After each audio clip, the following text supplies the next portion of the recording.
Thank you, Mr. Speaker. I'd first like to acknowledge what a fellow member of the opposition party mentioned just now.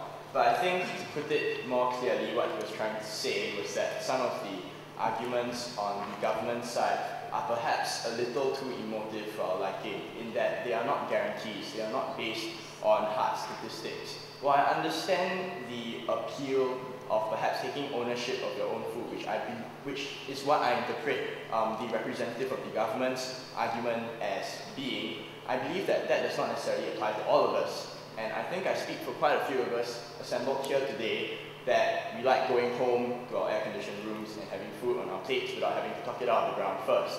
So in that sense, I think farming might not be something for everyone, and the modern Singaporean citizen may not quite appreciate this return to kampong life or return to kampong habits in that sense.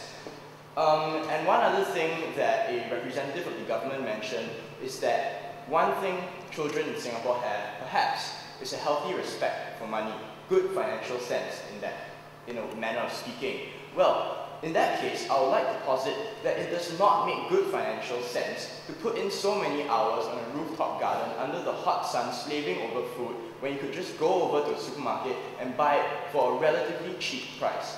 There's this, I think it's called No Frills, it's a brand, or they have a group of products under it that sell for very, very cheap prices. And you can go down to wet markets, and you don't even need to go to a supermarket, and you can get food very cheap. And if you look at the value of money as opposed to the amount of effort, the hours you put in tending to the garden, buying organic fertilizer or weeding it and things like that, it may make more sense to simply spend that time at work and then go home and with the money that you have made, go over to the nearest air-conditioned supermarket, buy whatever it is you want to eat, go home and cook dinner.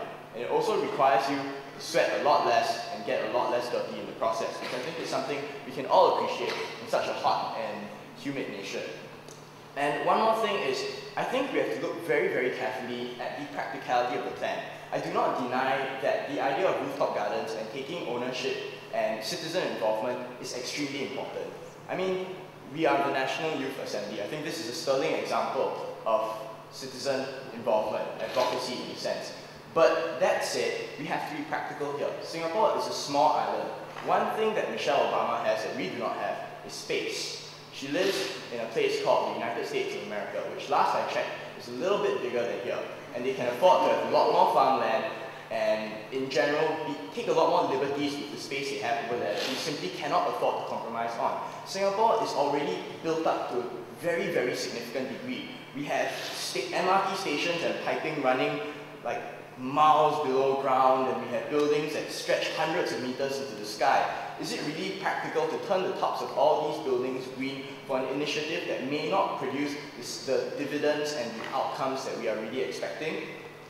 And with these concerns mentioned, I hope the government will take some of these practical concerns into account when putting forth any possible amendments or future proposals of the bill. Thank you.